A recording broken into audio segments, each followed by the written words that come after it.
Hi ladies and gentlemen, this is Tony Holowitz and I want to thank you for being here for this training. I am from 365 Act Tips and TonyTheTeacher.com, and in this little video session I want to just talk to you about the idea of using groups, G-R-O-U-P-S, groups. In Act has the abilities to group people together for whatever reason whatsoever, however you want to group them. But I find that when my clients use groups, quite often when I first start working with them, they're using groups in the wrong way, in my opinion. And the reason I say that is because I think they're working way too hard. And the best way I can describe to you the difference between what I believe is the right way to use groups, the easy way, and the hard way is to show you an example. So what I'd like you to do is I'd like you to imagine for a moment that you are an ice cream salesperson. Maybe you have a business, you sell ice cream, or you're a distributor, but you're in the ice cream business. And the whole idea behind groups is this. The idea behind groups is by adding certain people to different groups, you can keep track of them.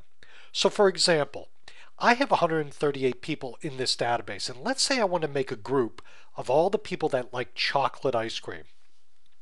Well, I can come over here on the left-hand side, these little people right here. If I click on that, it will take me into the group area. And what I'm going to do is I'm going to create a new group. I'm going to go up to groups, and I'm going to go new group, and I'm going to call my group chocolate.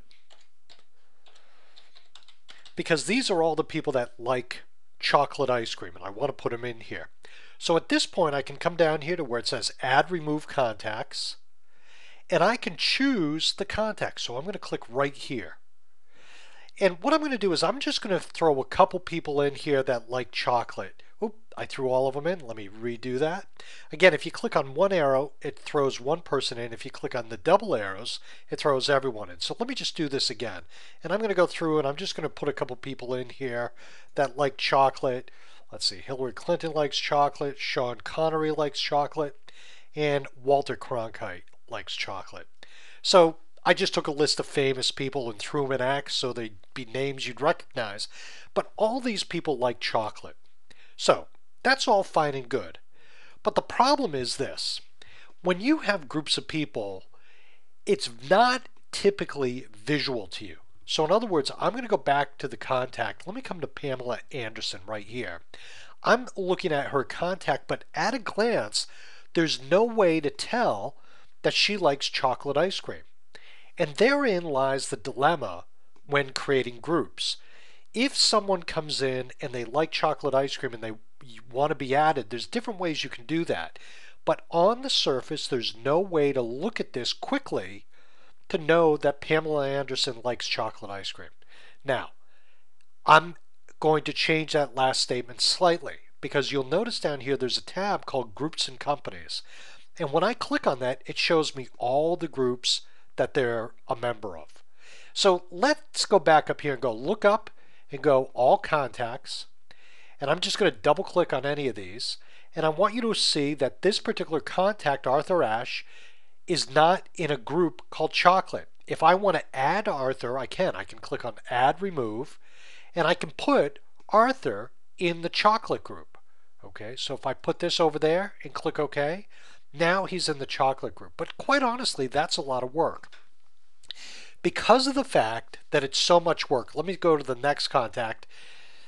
This one right here, Dan Aykroyd's in there already. But let's say Lucille Ball likes chocolate ice cream. And I'm about to put Lucille Ball in the chocolate ice cream group. But just as I'm about to, the phone rings or someone walks in my office, I get interrupted and I sort of forget to do this. Now, Lucille Ball likes chocolate ice cream, but she doesn't get put in the group because I got busy and I forgot about it. See, this is the problem with groups by doing it by hand.